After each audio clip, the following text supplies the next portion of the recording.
Pelaku pencurian kembali beraksi dengan membobol sebuah warung di Kota Malang. Pelaku menggasak 2 tabung gas LPG milik warung tersebut. Aksi pelaku berhasil terekam kamera pengawas atau CCTV. Inilah rekaman kamera pengawas atau CCTV yang viral di media sosial dan memperlihatkan pelaku saat melakukan aksi pencurian di sebuah warung soto di Jalan Ki Ageng Kripik, Klasanpuro, Kota Malang, di mana pelaku yang datang menggunakan sepeda motor, kemudian masuk ke dalam warung dengan cara mencokel gembok pintu warung. Pelaku kemudian masuk dan mengambil 2 tabung gas LPG yang disimpan di dalam warung tersebut. Pemilik warung mengaku, pelaku melakukan aksinya tersebut pada Senin pukul 1.30 dini hari. Pelaku yang merupakan seorang diri mengambil tabung gas milik warung.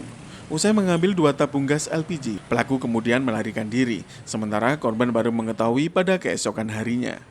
Korban mengaku aksi pencurian ini baru diketahui pada pagi hari saat akan membuka warung. Gembok pintu sudah rusak, dan saat melihat tabung gas LPG ternyata sudah raib. Atas peristiwa ini korban mengaku mengalami kerugian hingga ratusan ribu rupiah. Jadi ceritanya itu kami kan tutup jam 7 malam. Jam 7 malam udah kita tutup, dan kebetulan karena ini posisinya kita tinggalnya jauh ya. Jadi ini kita pergi. Nah kemudian karena kebetulan di sini ada CCTV, jadi kejadiannya itu jam 2 malam. Kejadian jam 2 malam ini dibobol. Nah ini dibobol dan akhirnya di sini ada barang, ada magicom, ada kompor, kemudian ada gas, yang diambil hanya gasnya aja. Untungnya hanya gasnya aja. Kalau seandainya semuanya diambil, mungkin saya sudah kukut, Mas. Ya karena udah kukut ya, karena kita kan modal awal ya, maksudnya pemain pemula gitu, bukan yang udah besar gitu. Itu aja mungkin. Pelaku jumlah berapa orang, Mas? Pelaku 1 orang, dia menggunakan sepeda motor, kemudian pakai obrol gitu. Simon Alfredo melaporkan. Pasca bentrok antara warga dengan perguruan pencak silat PSHT, pada Minggu dini hari, Polresta Malang Kota mengumpulkan PSHT dan Aremania di Mapolresta Malang Kota. Dalam pertemuan kedua belah pihak ini, baik Aremania dan PSHT berkomitmen untuk menjaga Kaptipmas di Kota Malang tetap kondusif. Perwakilan PSHT dan Aremania dikumpulkan oleh Polresta Malang Kota, Kodim 0833 Kota Malang, dan Batalion Ampeldento Brimob di Mapolresta Malang Kota pasca bentrok Minggu dini hari. Pertemuan tersebut berlangsung secara tertutup. Pertemuan ini sekaligus memintai keterangan atas bentrok yang terjadi di Jalan S. Supriyadi, Sukun, Kota Malang pada Minggu dini hari antara warga dengan para pesilat dari PSHT. Kapolresta Malang Kota Kombes Pol Budi Hermanto meminta PSHT, warga, dan Aremania tidak terprovokasi. Selain itu, Kapolresta juga meminta PSHT untuk tidak melakukan konvoi besar-besaran karena mengganggu keamanan dan ketertiban masyarakat. Kapolresta menyebut, akibat bentrokan yang terjadi di Jalan S. Supriyadi, Kota Malang ini, 1 warga dan 2 anggota PSHT mengalami luka-luka dan harus dirawat di RSSA Malang. Adanya kejadian insiden dari salah satu perguruan dengan warga Klik Sukun, kami dari Polresta Malang Kota, Kodim 0833 Kota Malang, terus Batalion B Ampeldento Brimob, dihadiri juga dari perwakilan Arema, perwakilan dari PSHT. Nah, ini kita gunanya adalah untuk melihat ke depan. Kita jangan berpikir mundur lagi ke belakang. Memang adanya beberapa insiden itu, kita harus mengkaji. Sehingga kami menyampaikan untuk bagaimana kalau melaksanakan suatu kegiatan aktivitas, memberikan informasi. Sehingga kami di kepolisian ini siap untuk melaksanakan pengawalan, pengamanan, penjagaan terhadap kegiatan aktivitas tersebut. Ini kan aktivitasnya di luar Kota Malang tetapi melintasi Kota Malang. Nah, terus yang kedua, kita juga menghimbau untuk tidak melaksanakan konvoi secara besar-besaran karena ini juga mengganggu Kamtipmas lalu lintas bagi pengguna jalan lainnya, apalagi itu dilaksanakan di jam-jam padat. Nah, ini terjadi di subuh hari. Sementara itu, perwakilan PSHT Hendro Suprapto berdalih bahwa bentrokan terjadi spontanitas saat para pesilat melakukan iring-iringan ke Kota Malang seusai melakukan pengesahan anggota baru di Karangkates, Kabupaten Malang. Saat ini, polisi sudah memeriksa anggota PSHT atas bentrokan tersebut dan tengah mengkaji untuk sanksi atas kegaduhan tersebut. Kita sepakat untuk bukan bicara ke belakang, tapi bicara ke depan. Gimana caranya untuk Malang Raya, khususnya Malang Kota, aman, kondusif, menjaga Kaptipmas. Itu aja harapan saya. Komitmennya gimana biar nggak keulang lagi, Mas? Ya kita masing-masing dari komunitas PSHT maupun Aremania diberikan pengertian yang intinya saling menjaga satu dengan lain, saling mengingatkan, yang intinya saling mengingatkan, tidak saling menyalahkan. Mari kita introspeksi diri, yang baik kita ambil, yang jelek kita buang. Itu aja harapan dari PSHT. Simon Alfredo melaporkan. Polresta Malang Kota menggelar rapat koordinasi atau rakor bersama Polres Malang, Polres Batu, Kodim 0833, Brimob, Manajemen Arema FC, dan Aremania membahas persiapan pengamanan jelang peringatan Hari Ulang Tahun Arema FC 11 Agustus mendatang. Kegiatan peringatan Hari Ulang Tahun Arema FC akan dipusatkan di Kayu Tangan dan lapangan Rampal.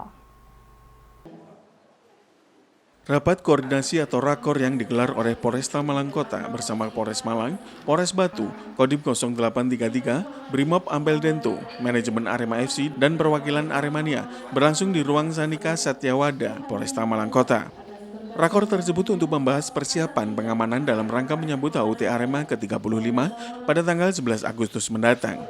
Usai rakor, Kapolresta Malang Kota, Kombes Pol Budi Hermanto mengatakan, rangkaian kegiatan HUT Arema akan dipusatkan di Kayu Tangan Heritage, Jalan Basuki Rahmat, Kota Malang. Rangkaian kegiatan dimulai pada tanggal 10 Agustus dengan terpusat di Kayu Tangan Heritage. Nantinya kawasan Kayu Tangan Heritage akan ditutup mulai pukul 18 hingga pukul 1 dini hari. Selain acara di Kayu Tangan pada tanggal 10 malam, pada tanggal 11 Agustus, rangkaian kegiatan HUT Arema ke-35 berlanjut di lapangan Rampal.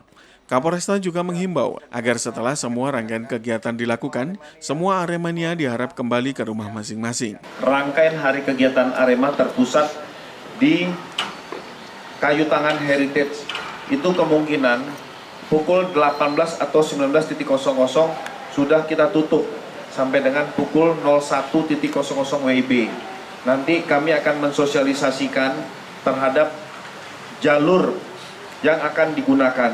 Rangkaian kegiatan dari tanggal 10 itu pelaksanaan UMKM, pelaksanaan panggung yang ada doa bersama di Kayu Tangan Heritage. Setelah itu korteo, pelaksanaan jalan bersama menuju pemerintah Kota Malang, Pemkot Malang, dan Patung Singa. Setelah itu kita berharap pukul 01 selesai kegiatan di Patung Singa, itu sudah harus bubar kembali ke rumah masing-masing. Tidak ada konvoi lagi. Kenapa? Karena tanggal rangkaian acara tanggal 11 Agustus itu jam 7 pagi pelaksanaan apel satu bangsa. Ini dalam rangka pelopor adalah hari ulang tahun Arema ke-35. Itu dilaksanakan di Stadion Rampal, melibatkan seluruh komponen masyarakat, termasuk kemungkinan akan penanggung jawab adalah Bapak Danrem, yang infonya adalah Bapak Pangdam sebagai Dirut. Nah, dari sana nanti kita akan melaksanakan napak tilas ke Kanjuruhan bersama peserta yang apel untuk peresmian Patung Singa yang ada di Stadion Kanjuruhan. Kami juga melakukan himbauan kepada para supporter Arema di luar dari Malang Raya, apabila datang melaksanakan agar terkoordinir dengan baik, sehingga menghindari laka lantas dan mengganggu Kamtibmas pengguna jalan raya lainnya. Sementara Yuli Sumpil, salah satu Aremania, mengucapkan terima kasih kepada aparat penegak hukum yang telah memberikan izin bagi Aremania untuk merayakan HUT Arema ke-35. Yuli Sumpil juga mengimbau Aremania untuk selalu taat pada peraturan yang berlaku, sehingga Malang tetap kondusif. Tolong konco-konco Aremania taati peraturannya. Pakai helm jangan menjadikan peraturan, tapi demi keselamatan kita sendiri.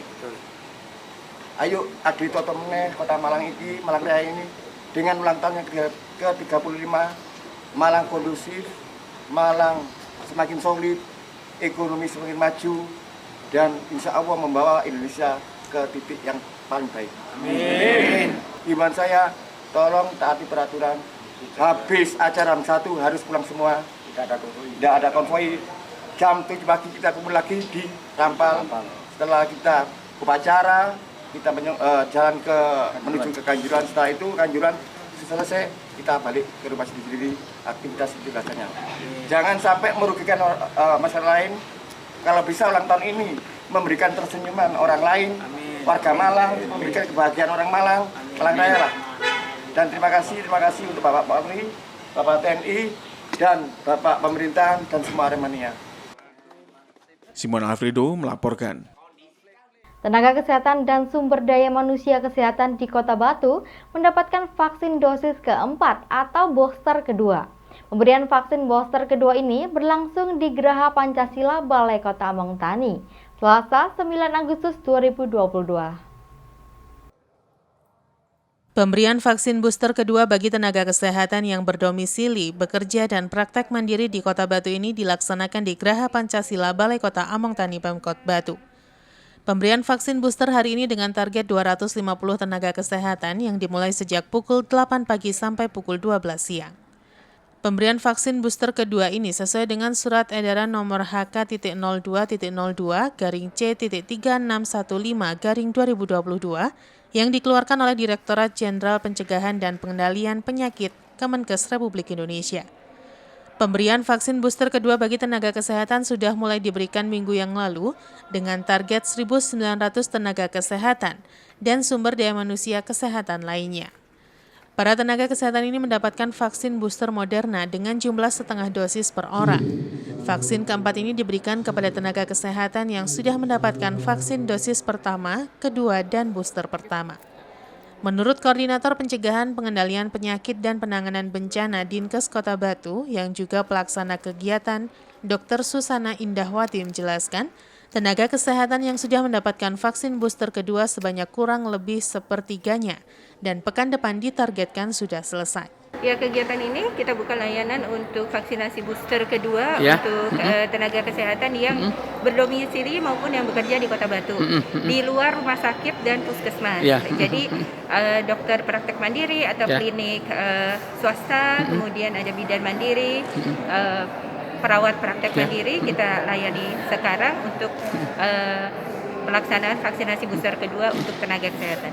Booster kedua kurang lebih kita sudah berjalan 800-an orang dari target sekitar 2.100. 2.100. Kapan putusan kira sampai selesainya nih yang 2.100 ini? Dalam minggu ini harus selesai. Harus selesai. Jadi tempatnya bisa di puskesmas? Bisa di puskesmas, bisa di rumah sakit atau di klinik yang bekerja sama dengan BPJS. Busan ada harapan Busan ke depan seperti apa nih Busan? Mudah-mudahan dengan adanya booster nakes ini para tenaga kesehatan bisa melayani pasien, melakukan pekerjaannya dengan lebih maksimal tanpa merasa khawatir untuk tertular penyakit COVID-19. Iwan Hikmawan melaporkan. Mulai banyak petani panen bawang merah berdampak pada stok bawang merah di pasaran. Akibatnya, harga bawang merah kembali turun dan saat ini berada di kisaran harga Rp17.000 per kilogramnya di tingkat petani. Padahal sebelumnya harga bawang merah menembus Rp30.000 lebih tingkat petani. Harga bawang merah ini sempat berada di kisaran 30-35 ribuan per kilogram di tingkat petani.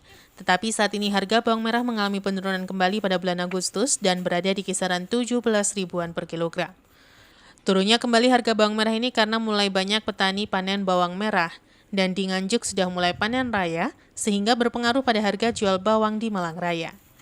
Kondisi ini tentu saja disayangkan para petani karena dengan harga jual saat ini hanya bisa untuk menutupi pengeluaran, pupuk, bibit, obat-obatan, dan juga untuk tenaga kerja plus keuntungan sedikit. Menurut salah seorang petani di kawasan Gading Kulon, Kabupaten Malang menjelaskan, turunnya harga jual bawang merah di tingkat petani sudah berlangsung lebih dari 1 mingguan. Dan harga bawang merah ini lumayan tinggi dalam jangka waktu yang cukup lama.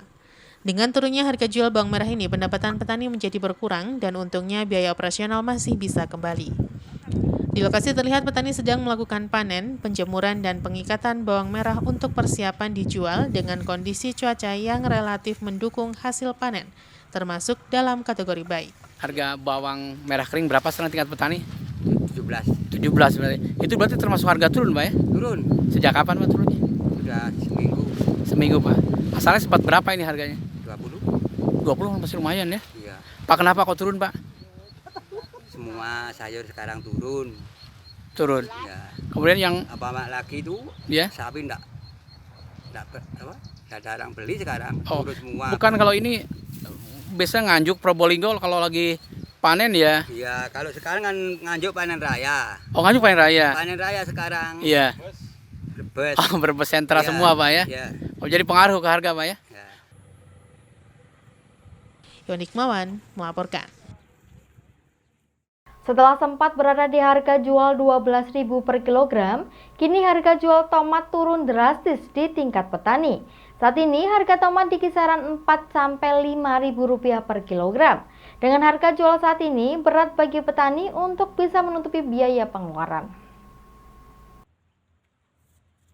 Melimpahnya pasokan tomat di pasaran akibat banyaknya petani yang panen tomat berdampak pada harga jual tomat di tingkat petani.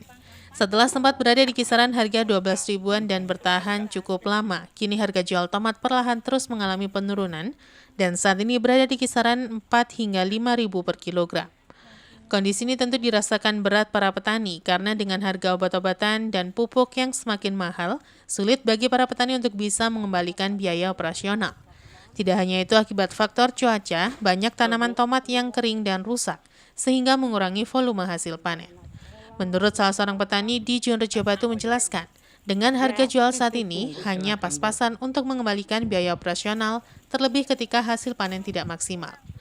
Di lokasi terlihat petani sedang melakukan panen tomat dengan harga jual yang sedang turun drastis.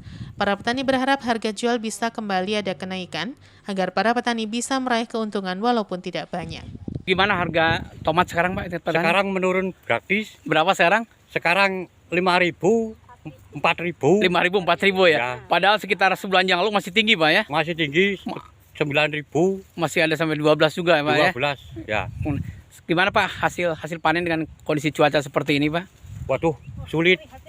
Sulit? Ya. Kenapa Pak? Ya kena cuaca, nggak menentu. Nggak menentu Pak Ya. ya? Pak, harga 5.000, 4.000 dengan harga obat-obatan sama pupuk sekarang yang lumayan tinggi kan Pak? Ya. Gimana? Modal kembali nggak kalau harga segini?